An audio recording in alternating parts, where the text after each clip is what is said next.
इधर अइयो सुदामा, इधर अइयो सुदामा, और कछु बात रे इधर अइयो सुदामा।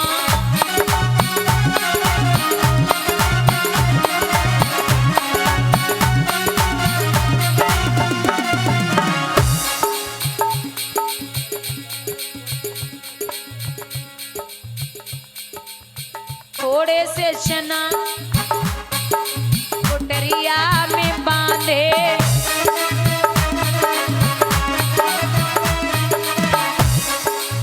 थोड़े से चना कुटरिया में बांधे,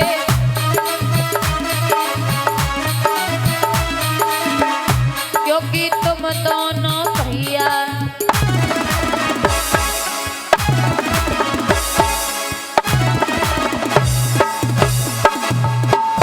क्योंकि तुम दोनों भैया रे बन जा तो रे इधर अइयो सुदामा।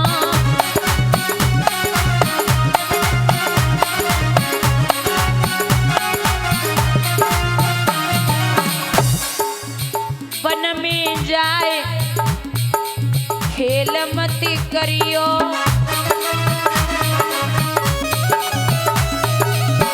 वन में जाए खेल मती करियो,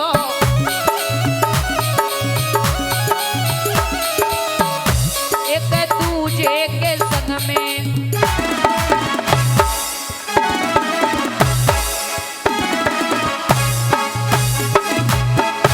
एक दूजे के संग में करो ना गाते रे इधर अइयो सुदामा।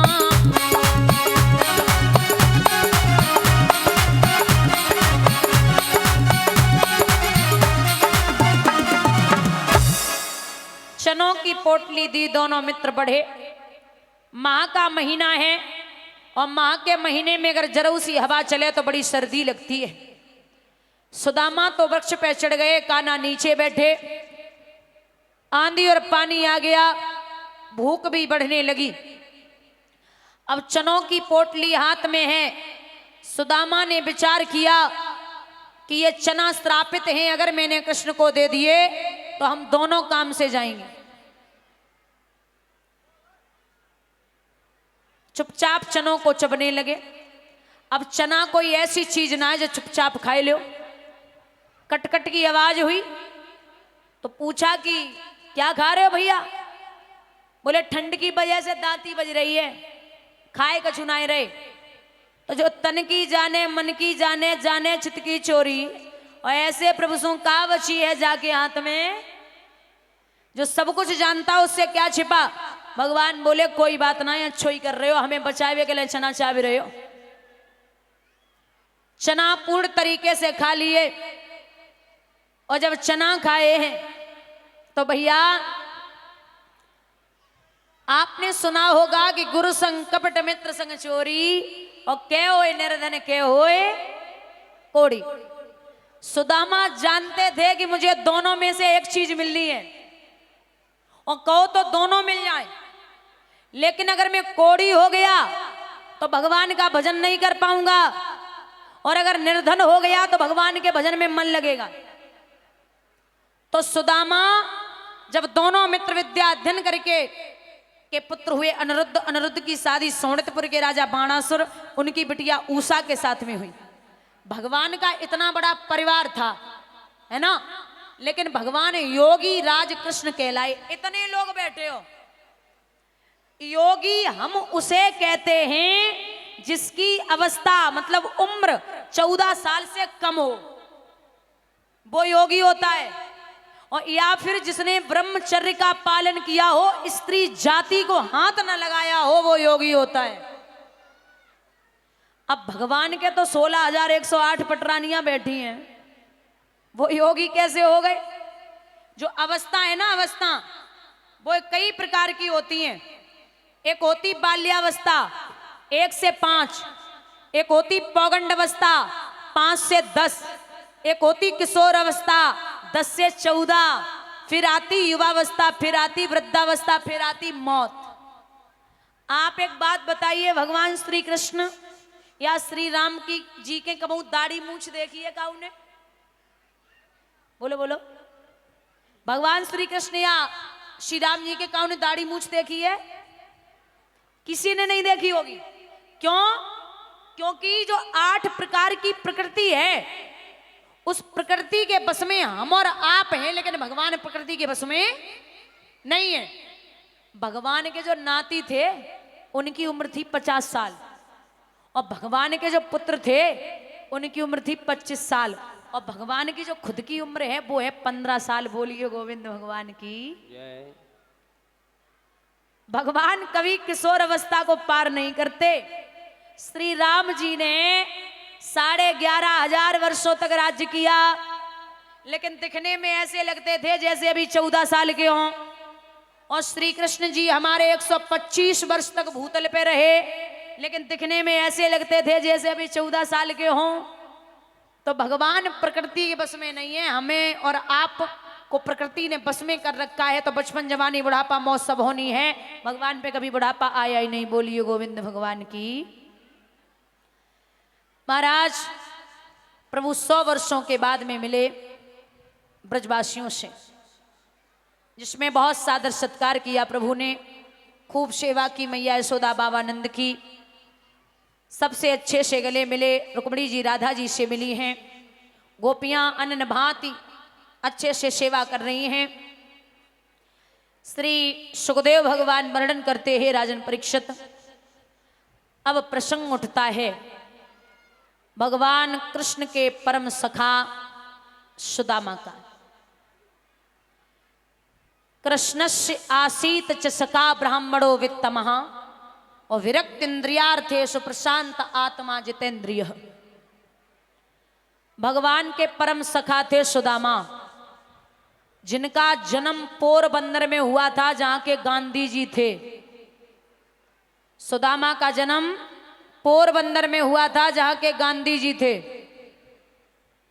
ये उज्जैन नगरिया में गुरु सांदीपन के यहां विद्या अध्ययन करते थे। तो इनकी मित्रता तब हुई थी, एक समय सुदामा पैदल जा रहे थे और कृष्ण रथ से जा रहे थे। सुदामा के पैर में कांटा चुभ गया, तो श्री कृष्ण को याद करके मित्र बहुत रोए। भगवान के कानों में आवाज पहुंची तो प्रभु ने अपने दांतों के द्वारा सुदामा के पैर के कांटे को निकाल दिया। दर्द बंद हुआ। सुदामा भगवान के गले से लग के खूब रोए। हे कान्हा, आप हृदय को दर्द तो, वो पैर के दर्द को तो छोड़ो, आपने हृदय को दर्द हरण कर लियो।